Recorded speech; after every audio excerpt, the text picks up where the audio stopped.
What's going on, everybody? Welcome back to This Week in Esports and Gaming, the show where we talk about the latest and greatest in business news for esports, gaming, and creator stuff. I'm your host, Mark Kai. This is the last week of January 2023, and let's dive right into it.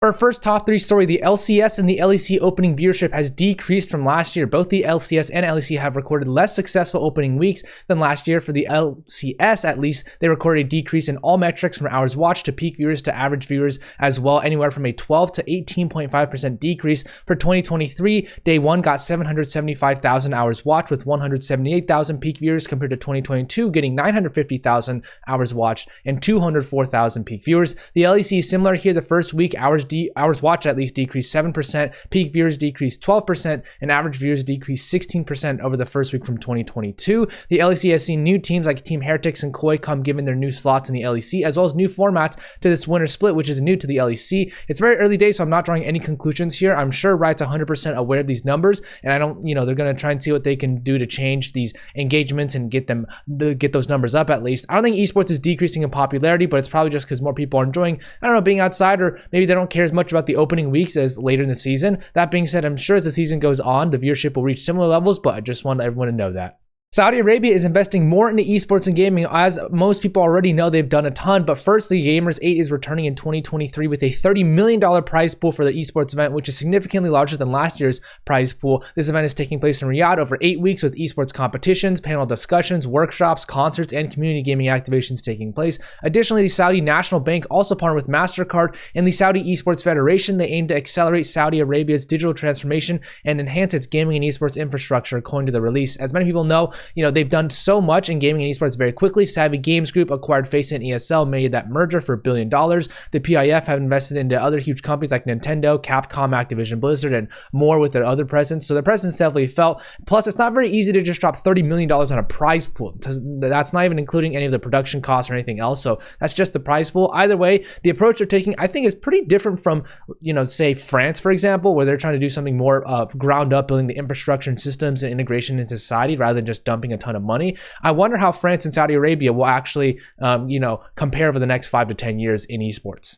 KSI collaborates with Oliver Tree. This is a song collaboration. I think creators doing cool stuff, creators should probably be like a recurring segment I make on my LinkedIn or whatever content I make. Would you watch it? Let me know down in the comments. Either way, KSI partnered with Oliver Tree. He's a pretty popular artist in the last few years. He has over 36 million followers on Spotify, and the song itself is called Voices, and it was number 7 on YouTube trending from what I last saw at its peak. Has over 1 million views already, and it was only released on January 27th. So with gaming creators branching out to do so much more, it's really not just businesses or products they're making anymore. I did just make a post on how gaming creators are monetizing, but they're doing so much more. That is only I only did 4 different types of ways they're monetizing, I think, and there's just so many more ways. They're always being innovative. It's new forms of entertainment. I think creative collaboration has always been huge, but it's usually been creators on the same platform, at least on the same wavelength. For example, YouTubers collaborating with YouTubers, collaborating with artists, TV producers, and more. The world of entertainment is truly becoming one giant thing. Well, you could see KSI in an upcoming movie, or even your favorite streamer on a TV show, perhaps, right? So entertainment is always constantly evolving. So I'd recommend just go checking out the song if you haven't already.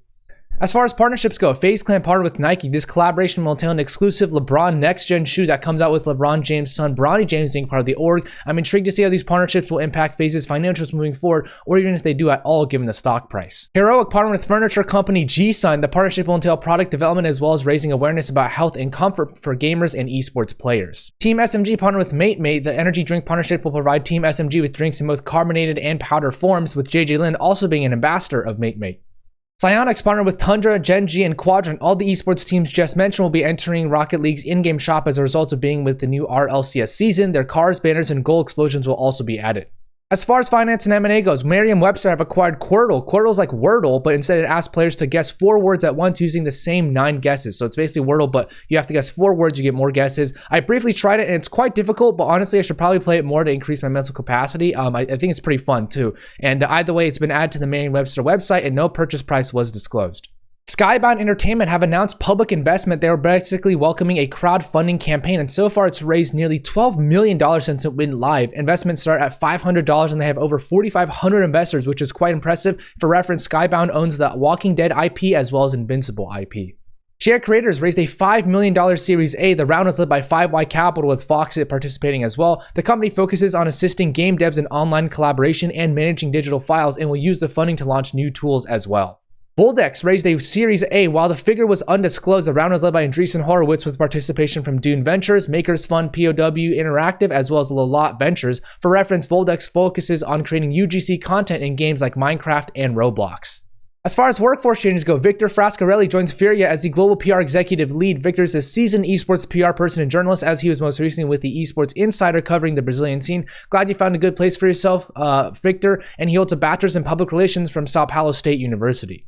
Tian Lim, 𝗠𝗿𝗄, Ashley McCollum, as well as Justine Higueras has joined Roblox as the VP of Product, the Head of Sports Partnerships, the Head of Immersive Media Solutions, and the Head of Emerging Verticals, respectively. Tian Lim has tons of experience in tech and gaming, as he was formerly the VP of Engineering and UX at Google for 5 years. He was the CTO at Hulu, as well as the SVP of Product Engineering at PlayStation. He holds a Master's in CS and Engineering from the University of Washington. 𝗠𝗿𝗄 was most recently at Unity as a Director of Unity Sports, overseeing Unity Metacast. She also did Finance and Strategy at Cisco and Adobe, and holds an MBA from the Wharton School. Ashley was most recently the SVP of Revenue and Partnerships for Westbrook Media, and was formerly at BuzzFeed for over 7 years as a GM and VP. She holds a bachelor's in Economics, Political Science, and History from Presbyterian College. And Justine was formerly a Brand Partnerships Manager at TikTok and at sales at Pinterest in the past too, for about 5.5 years. She holds a bachelor's in Molecular Biology from UC San Diego. Bernd Daimer and James Schilkret have joined Ubisoft as the VP of Editorial and Associate Director for Esports for North America, respectively. Bernd has tons of experience in gaming, as he was most recently the Creative Director for software company Improbable and was a Creative Director at DICE in the past. He also teaches game design at TK Holland. James joins after being the Associate Director or the Director of Marketing and Partnerships for Nerdstreet over the past year and a half. He also spent 4 years at Activision Blizzard overseeing esports events, and he holds a Bachelor's in Marketing from ASU and a Master's in Sport Management from USF. Luke Burden joins NIP as a Senior Partnerships Manager. He was formerly the Head of Partnerships for ProMod Esports for the past year and a half, and he also has done sales and consulting in the past. He holds a Bachelor's in Criminology from Aberystwyth University. And Luke, if you're watching this, congrats on the move.